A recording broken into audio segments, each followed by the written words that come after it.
Gila felt the intrusion like a barnacle between his shoulder blades. He was not used to having a corporeal form, but the sensation transcended the spirit-formed flesh, the sinews, the bones. Throughout aeons, he had never felt the need for a physical metaphor, until now.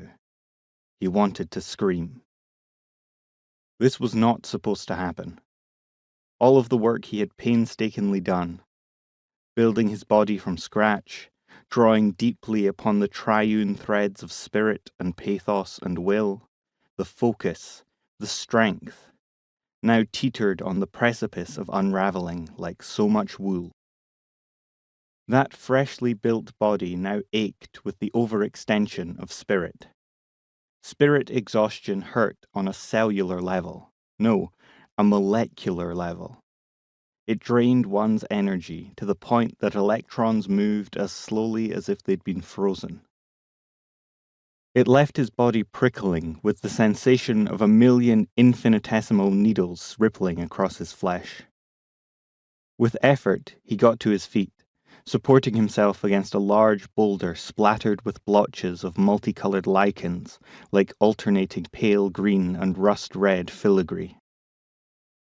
Gila had no idea how long he had been unconscious.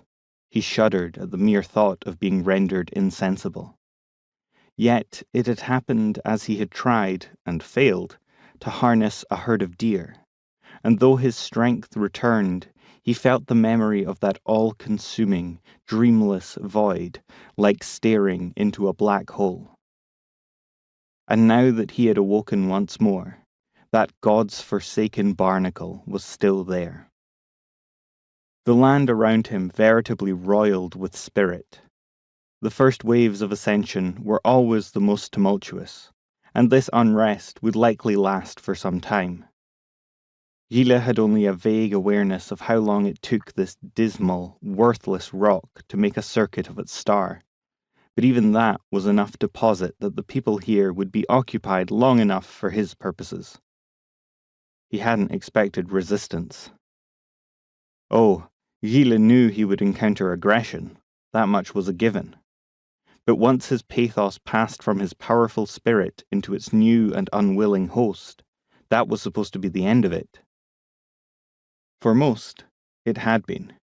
His creatures sought out the biggest threats and left him trails. They couldn't help but manifest his will on this land. Or so he had thought. It had started with that human. Not the first one, no.